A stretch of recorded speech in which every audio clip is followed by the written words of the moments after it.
Some things are really strange. I don't know what right now. Some things are stranger. Some things are stranger, like Stranger Things.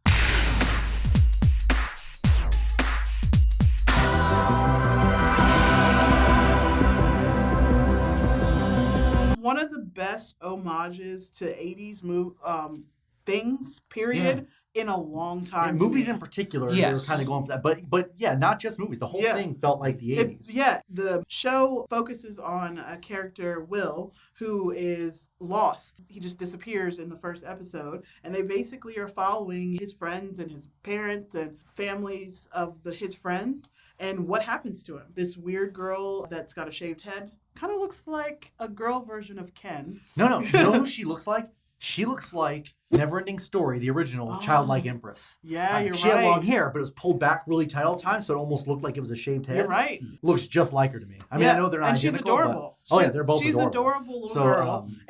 Great actress. She just had some great moments with not saying, because she didn't speak very much. So she had really great moments. And honestly, all the child actors in this movie were really well done. But basically focusing on her backstory too. Where does she come from? How does she have these abilities? So we're going to probably have some spoilers. Definitely. For me, I really enjoyed the first 4.5 episodes. And then after that, I enjoyed them, but I could notice a lot more flaws. Kind of like they were trying to wrap it up really quick to me. That's what it felt like. I really loved the pace that they took in the first 4.5 episodes, that they were really taking their time. You didn't even really see the bad guy as much. You saw glimpses of him, but not anything great. And Winona Ryder did amazing. She killed it. I've seen complaints online about her character. Really? And I'm like, what are you talking about? She was amazing. She was awesome. First of all, my wife and I watched it 2 or 3 episodes a night while we were in Scotland until we got it finished, because we were like, we have to watch it. We're going to review it. And I've never regretted anything more than not having watched it the moment it was available. Right. And I'm probably going to rewatch it maybe next week, the whole thing. I'm just going to binge through it again. Everything has missteps. We talked about that in our last movie review. Nothing's perfect. But I feel like this show had almost no missteps. I didn't have any problem with the later episodes. I mean, it changes a bit. And you kind of miss the pace and the tone of the first couple. I mean, the tone's mostly the same, but once things are revealed, it kind of starts building like a snowball, and then you kind of miss when it was small. So I get that bit of it, but I mean, I don't really know how you could have done that any differently. Yeah, really, I'm sure there are things they could have done a little better, but I just loved it. It was a great show. I loved basically every single second. The guy who came up with the idea, I don't know. Yeah, it was two brothers, the Duffer brothers. The Duffer Brothers. Duffer Brothers. They shopped this thing around to 24 networks or something, or a dozen or so networks, and they all said no. Netflix gave them a shot. They knew somebody who knew somebody at Netflix, and that's how they got on Netflix.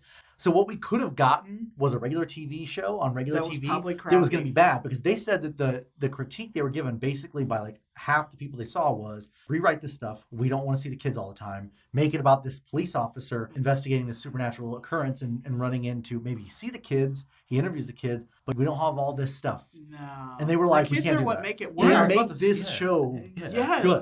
Now, the police officer... No, he's great. I love the character. It's really an ensemble piece, and it's great because they managed to balance the time between all the different groups that existed. And it's funny because they're all basically studying the same thing, and in episode 5, I think it is, they all discover, hey, you guys were discussing... Yeah, they all sort of run into each other. You know? It reminds you of an old... Yeah, I was going to say, it reminds you of an old Scooby-Doo cartoon where it's we're over here, and then we all kind of step into the clearing, and we're like... So it works for it being an 80s show. It's perfect that they did that. Honestly... Every character in the show, I liked them. They didn't make any characters in the show that I was like, oh, this guy's Who's your favorite character? I don't know. That's hard to pick. I really liked them all.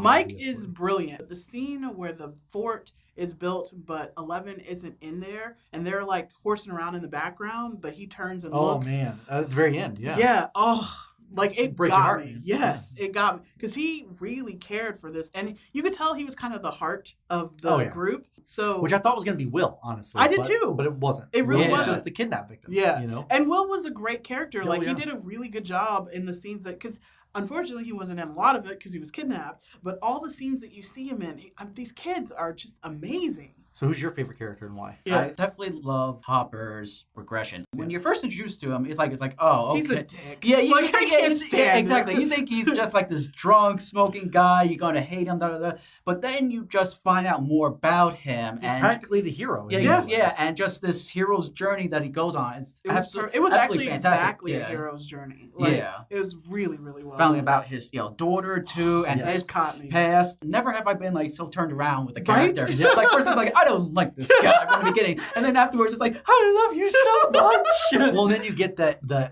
obvious hint that the girl, major spoilers, the girl dies defeating the monster, but she's clearly just on the other side again because he's putting her favorite foods in a box and closing it so that she gets it on the upside down, which is what they call the other dimension, the upside down world.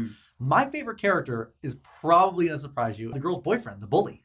Because Steve also has a major turnaround. When you first see him, you're like, oh, he's a bully. He's a jock, but then he's a bully. Very quickly you realize that maybe he's just sort of doing the thing he does with his friends, and that he's just one of those people who follows a little bit. So he just kind of follows with everybody else. And we're not saying all jocks are bad, but he has that kind of stereotypical, I'm the tough guy, you're all the little nerds kind of thing.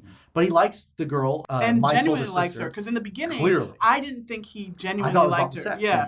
I totally thought it was just But he clearly has a thing for her. And what I think is great is, one, they stay together. Yeah. Which was so surprised I did not think that was going to happen. But two, he winds up also sort of being the hero. He realizes the mistakes he's made. He goes about correcting them, comes to apologize, and there's a monster fighting her. And he's like, oh my God, and you're just he's like, what is happening right now? That's the thing about these characters. None of them are blatant stereotypes. No, they're really real people. They managed to fit a lot of character development for a lot of characters in this TV show. So and we can't not mention Matthew Modine as the villain, the scientist. What I loved about him is also he's like a real person. He's doing bad things, but it sometimes comes across as if he's very gentle and caring.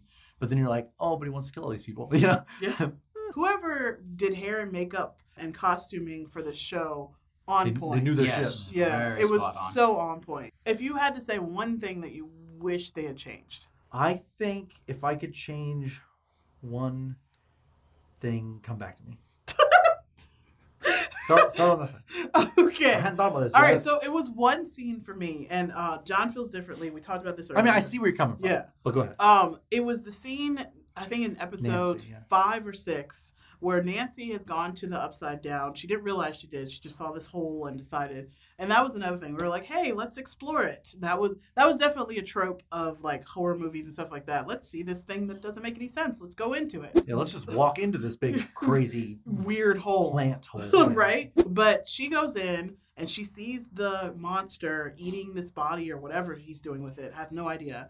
But when Jonathan comes up and hears her, he sees her stuff there. He hears her voice nearby. My thing is, wouldn't he, when he leaned over, would have seen the hole there? Because it was a big gaping hole. So it wasn't like it was little. I know it was healing over, like it was turning back into a tree, but it was doing it very slowly. They spent a lot of time like yelling for each other, and so it kind of bugged me in that one section. But the show is so good. For it to be like one section way later in the episodes, that's, I think, impressive. What about you, Ken? I know that most of the scenes where it gotta find the hole again, it's like it was closing itself up. The other side was like stitching itself back up. And it was dark most of the times. It was like super dark at night or like dark in the laboratory. Why a government laboratory has bad lighting, I don't know. Mine's a little more nuanced. Okay.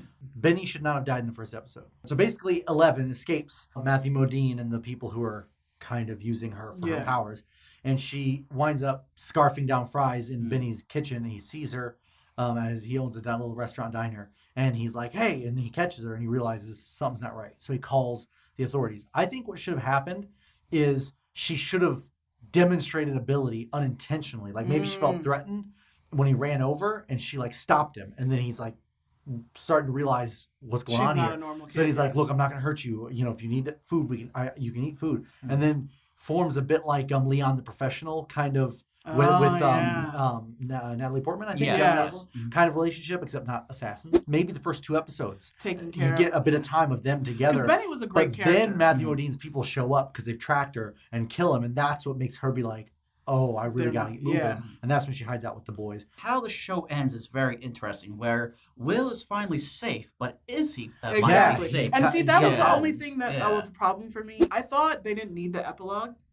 Because like at like the last It felt like 14 it could have minutes ended. of, I yeah, agreed. they I was like, there. oh, it's over. Oh, the show's not over. Yeah, I Okay. actually went and pushed pause because I wanted to see how much time was I left. did the and there exact same thing. and there was like 14 12, minutes 14, left or something like that. After that, I feel like they could have stopped there. It's not necessarily bad afterwards. It just felt superfluous. Like it could have just ended where the it only was. the only thing it did was set up the possibility of a sequel, which of course Netflix has already said we'd be stupid to not renew Stranger Things. It's over 9,000! Thank you for watching N9000 Plus's total review of Stranger Things, the Netflix original. One of the very few shows that we say over 9,000. Really? First. We haven't really done that, I don't think. Yeah, no, it's definitely a first. For more things that are over 9,000, check our videos over here. Yeah. If you want to be over 9,000, make sure to click that subscribe button down below. And then like, comment. Don't be a Stranger Thing. Be an over 9,000 thing. Whispered repetition. Catchphrase.